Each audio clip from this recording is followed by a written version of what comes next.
hours of labor. Yeah, labor was about 12, 13 hours, which I guess is good for first time. Katie did fantastic. So as tired as I think I am, I'm sure she's more tired. Yeah, I think, yeah. So I want to thank everybody for their congratulations and support. It's pretty exciting. And kind of on a personal note, October historically has been a pretty terrible month for me and the Robinsons. I was diagnosed with leukemia in October. My pastor and mentor was killed in October. My grandmother just recently died in October. I was hospitalized after a car wreck in October. This feels very redemptive, which I'm very grateful for. So, speaking of that, we move on to the crucifixion. I guess. I don't know. How do you segue? This is really happy and redemptive moment in my life. Let's talk about the darkest moment in human history. Because why not? Yeah. So we have the symbol there, and thankfully this is one of the parts of the stained glass that doesn't need a lot of explanation for the most part. Though culture is changing a bit, one church leader remarked that in his country, England, it is now at least somewhat common if somebody is in a jewelry store and buying a cross necklace, the jeweler may say, "Do you want one with a little man on it or not?" Which is perhaps a harbinger of things to come for American culture. I really don't know.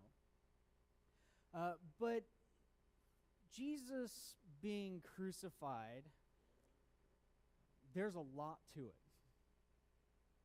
And so what I want to do is just walk through a bit of that story, point some things out, and maybe we'll have a meditation or a couple of thoughts at the end. So Jesus was crucified basically for challenging authority.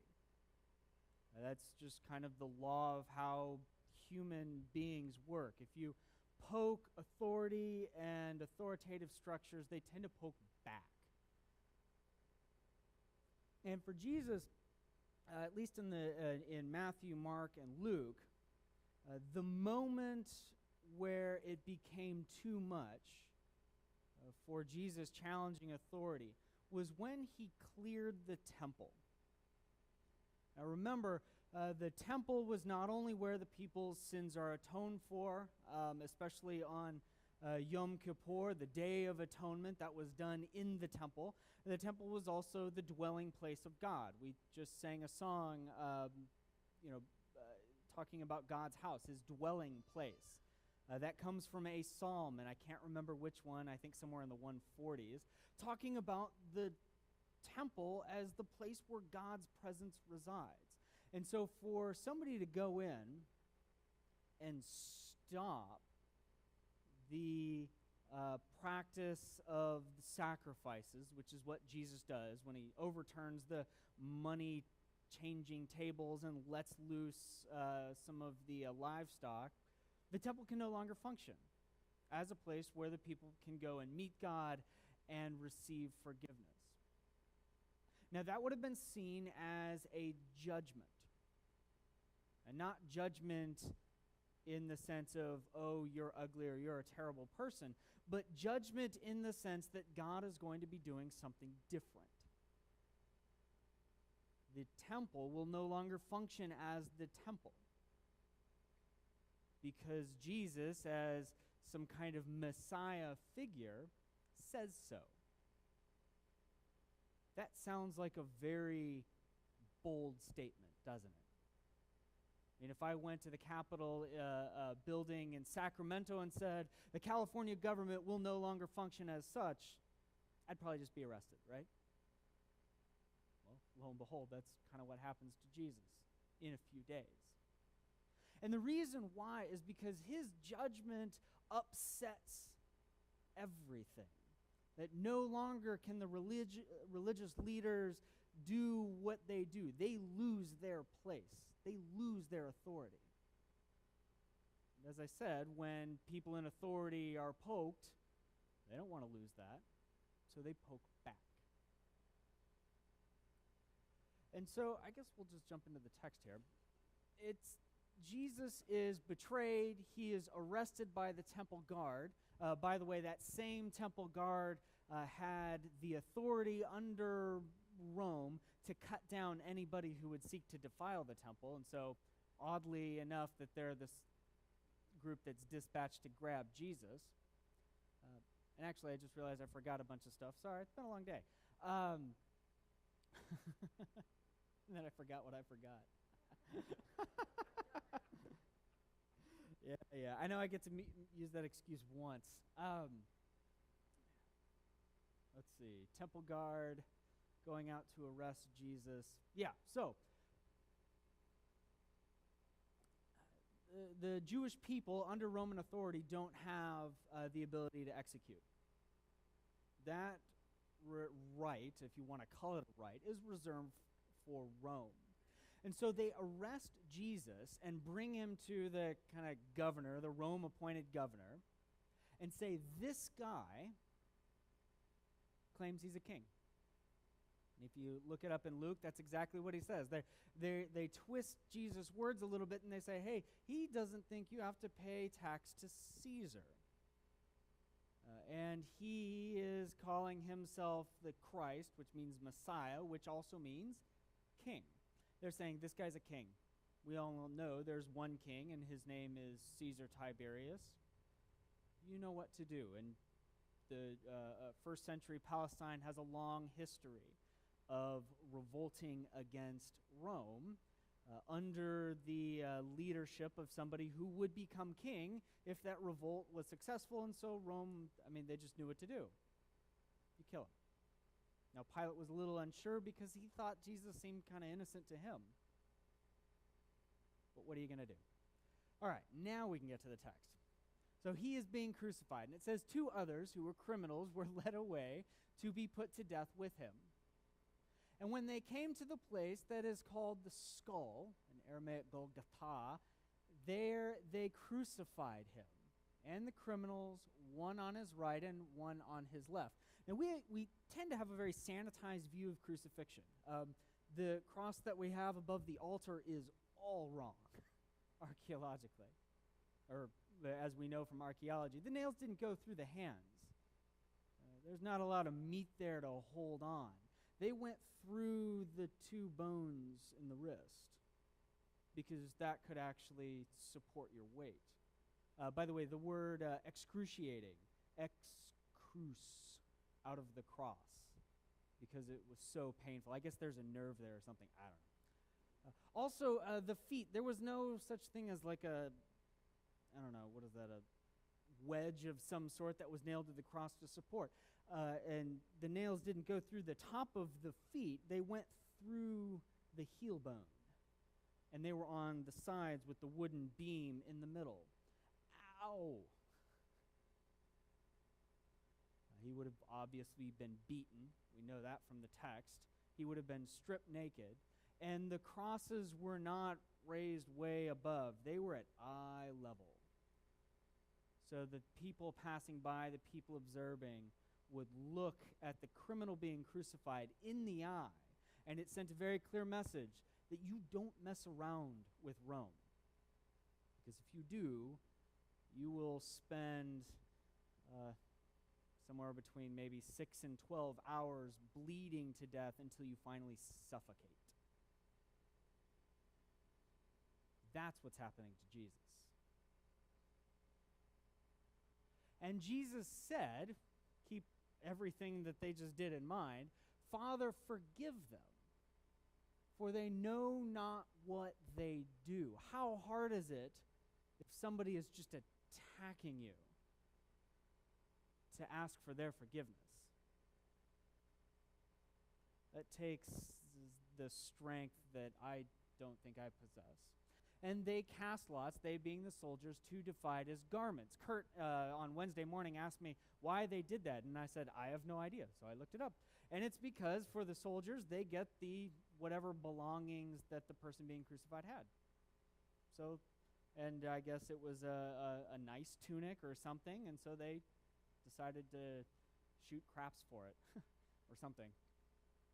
And the people stood by watching. But the ruler scoffed at him, saying, "He saved others, let him save himself, if he is the Christ of God, his chosen one." I don't know about you, but I'm pretty good at being yelled at. I've got a pretty even temper. If somebody is just attacking me, trying to whatever it is that they're trying to accomplish, I can deal with it for a while. But if you mock me, that hits a very dark place within me. It brings back a lot of very terrible memories. And I can't imagine anybody here likes to be mocked. And that hurts. It feels personal. And it's kind of it seems to me that it would be a low moment if there you are in excruciating pain, quite literally, trying to breathe, and then people have the audacity to mock you. And not just any people, the rulers, the leaders of the community. The soldiers also mocked him, coming up and offering him sour wine, and saying, "If you are the king of the Jews, save yourself." There was also an inscription over him. "This is the king of the Jews." That's basically the charge that gets Jesus crucified, right? Because he's saying he's a king. He's talking about this kingdom of God. We all know there's only one king, that's Caesar Augustus. There's a very haunting line in the book of John where Pilate turns to some of the religious leaders, to Caiaphas basically, and his brother-in-law Annas was probably there too. And Annas was kind of that dark, shadowy politician type that made sure that leadership stayed in the family. He wasn't his brother-in-law. He was Caiaphas' father-in-law. And there's this moment when Pilate says, "Who's your king?" And they say, "We have no king but Caesar." Which means that they deny the entirety of the Old Testament, which says that God is their king. They give up their faith, in a sense, just to get Jesus killed.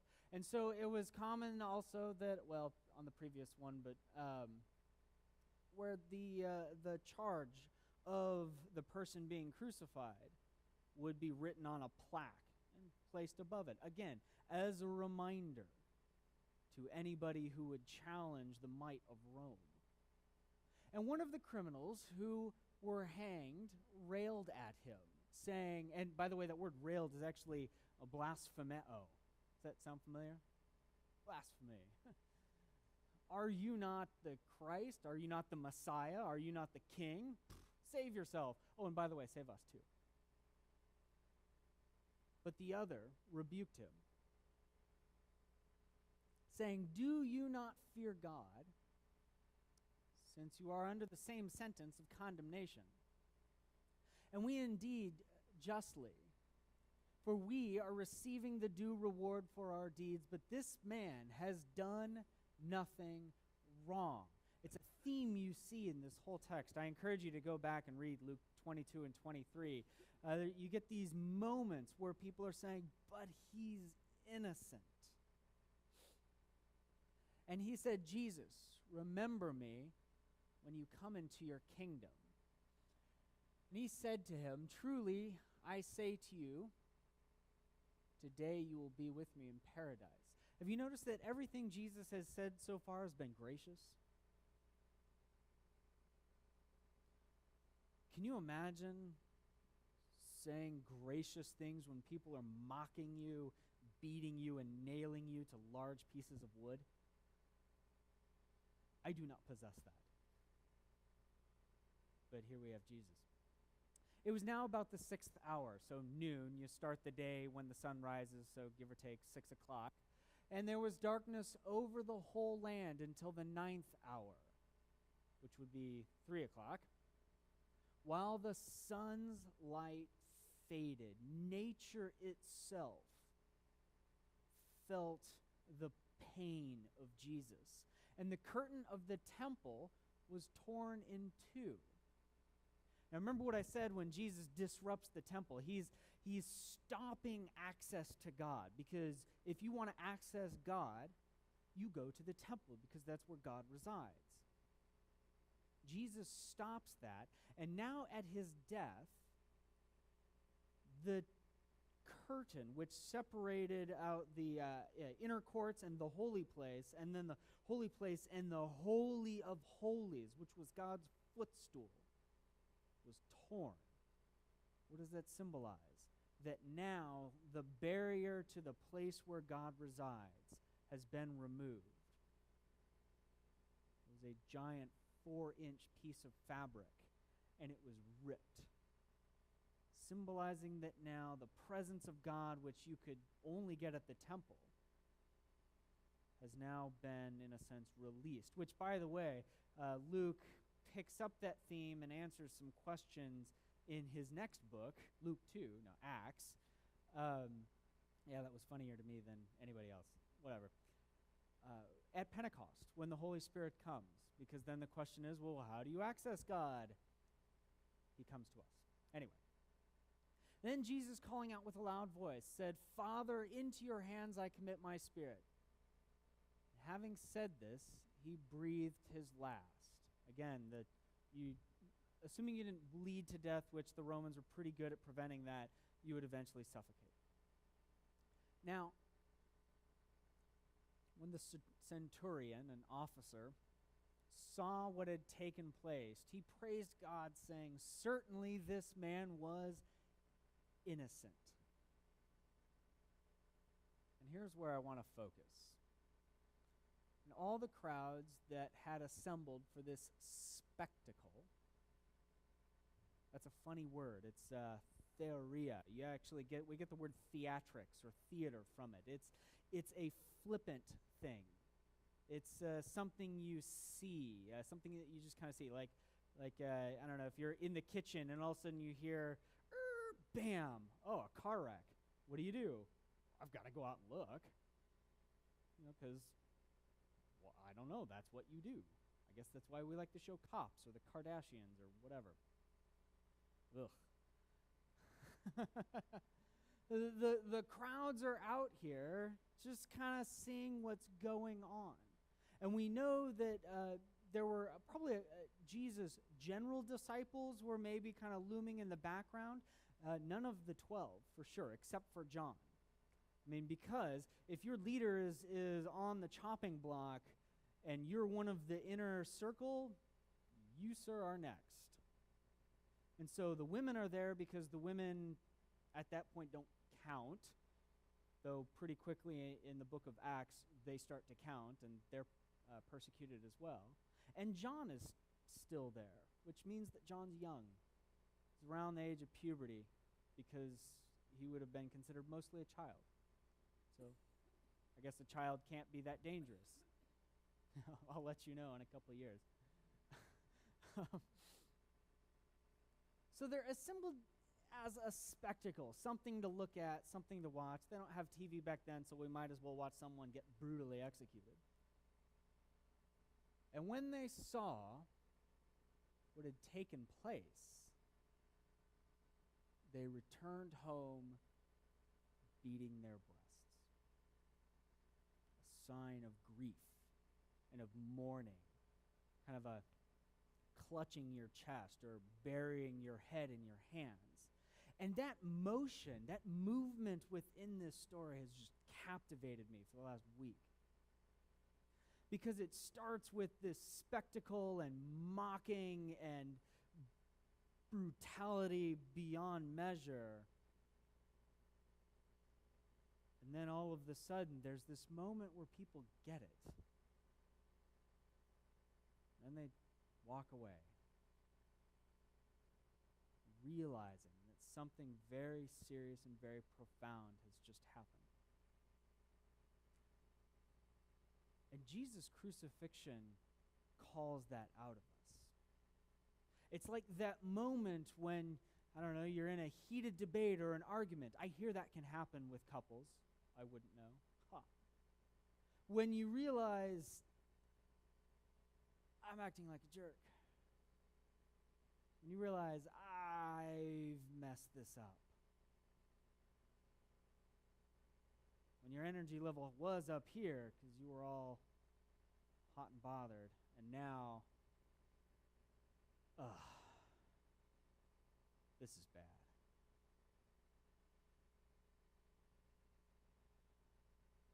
That is what the crucifixion evokes in all of us. Because Jesus was innocent, and we all put him there. Jesus was crucified on behalf of Israel, and Israel acted on behalf of all humanity. And we put him there. And in a moment of sheer creativity in every possible meaning for that word, God takes a dark moment, so dark that even nature itself, the cosmos, revolts. And in 3 days, Jesus walks out of that tomb. And so he takes on all the reasons and all the ways that we put this innocent man on the chopping block. He takes that darkness. He feels the earth revolt against what is happening. And as he is crushed, we live. In 3 days, he walks away from it, changed and yet the same. You've probably heard the phrase rest in peace. May so-and-so rest in peace after they pass away. Did you know that there's actually another part to that? It's rest in peace and rise in glory. Yeah. I encourage you to take a moment and reflect on that darkness that put Jesus there. That dark place of our humanity who would either join in the mocking or who would never be able to speak a kind and gracious word to somebody who is brutalizing you. And in Jesus' death and in his resurrection, look within yourselves and say, may you rest in peace and rise in glory because you are forgiven. Amen.